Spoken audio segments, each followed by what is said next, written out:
ये इनसे भी और परेशानी में भी रहकर ही महादेव का काम करते हैं। यही चीज़ तो हम लोग को सीखना है।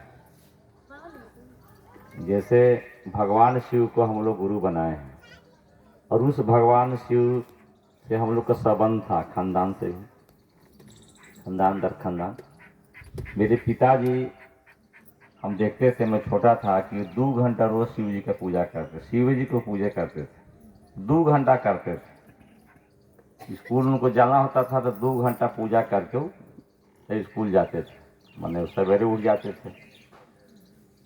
तो जब उनका अंतिम समय आया, हार्ट अटैक हो गया था, हम तो थे नहीं घर पर, और भैया लेके जा रहे थे नबीनगर से। उस जमाने में उतना ऑक्सीजन का व्यवस्था नहीं थी है। जा रहे थे तो नबीर स्टेशन पर गाड़ी रुकवाए, बोले कि हम बचेंगे नहीं, ऊपर का श्वास हो गया था, और शंकर भगवान का नाम लेके वहीं आंख बंद कर दी।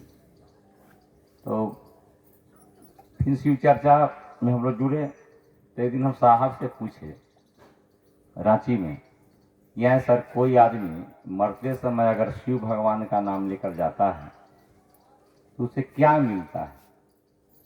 तो उन्होंने कहा कि जो मरते समय शिव भगवान का भी नाम लेगा तो ऊपर जाके घर के लोग को भी देखता है कि मैंने लोग तरक्की पर जाएं।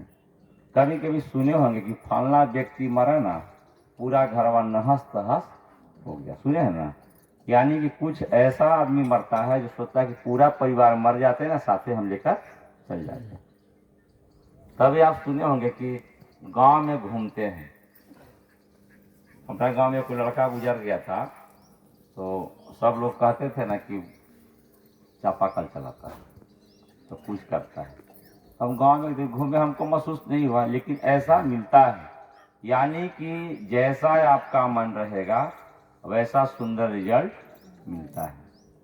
साहब का जब अंतिम समय आया तो साहब क्या बोले? यही ना बोले कि सबको सत्तू पिलाओ, सबको काट दो, सब महादेव का चेला बनाएगा। हॉस्पिटल में ही बोल रहे थे। वो तो नहीं बोले कि कहाँ पैसा जमा है निकाल लो, नहीं ना बोले। तो हम लोग के थोड़ा थोड़ा महादेव का काम करने से बेनिफिट हम लोग को मिलता है।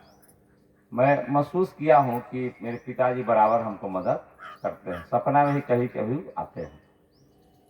घरेलू बात हम कर रहे हैं, क्या कि शिव चर्चा गांव में हो रही, घर की बात होनी चाहिए, ताकि ऐसा नहीं खाली भाषण देके हम लोग चले जाएं। अनुभूत कैसे होता है? मेरे पिताजी जब चले गए तो कुछ दिन के बाद, 1 महीना के बाद, एक आदमी आया और बोले कि देखिए ना, मेरी पत्नी बड़ी घरे रो रही थी। तो मेरे बड़े भाई थे, वो पूछे काहेला? तो 2000 रुपया और बाबू जी के सब गाँव में गुरु जी की तरफ से पढ़ाते थे वो गाँव में, तो लिए थे। तो हर भैया थोड़ा सा आते थे, उनका बीपी बढ़ता था, तो डांट दिए कि आज याद पड़ा। तो हम बोले कि कोई आदमी मरता है तुरंत पैसा का तगादा कोई करता है, बेचारा 2000 में झूठ बोलेगा उस जमाने में, तो वो डांट के भगा दिए। हमारे घर में गाड़ी चलती थी 4-7 मारुति भान और 2 गाँव जीप था।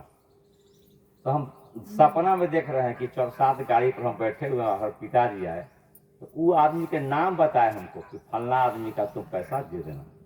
तो उससे हम उससे पूछे, बोला कि क्या नाम है? तो वही नाम था जो मेरे पिताजी बोले थे। तो मैं 2000 रुपया दिया।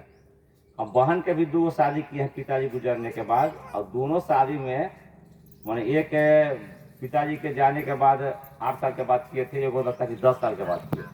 और दोनों शादी में एकदम शाम के, मैंने बारात आने से कुछ पहले कोई अथी ना होता है, कुछ गिरधाई टाइप होता है, उस समय पैसा एक आदमी लेके आया। एगो 17 के आयल थे जगदीश, तब लेके पैसा फिर बाबू जी दे दो, और एक आदमी आओ लेके आए। तो हमको लगा इसीलिए शिव चर्चा आप करते हैं, हम करते हैं, तो उसका भी प्रभाव घर पर अच्छा पड़ता है।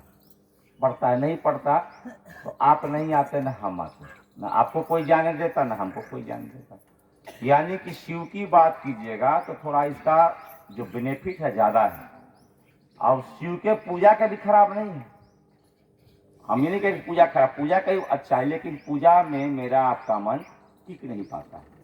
ऐसे बोलिएगा जरूर जरूर कि टिक नहीं पाता है। अभी कल परसों हुआ ना शिवरात्रि, तो हमारे पंडित जी बोले कि भद्रा नक्षत्र है, रात में पूजा होगा, तो हम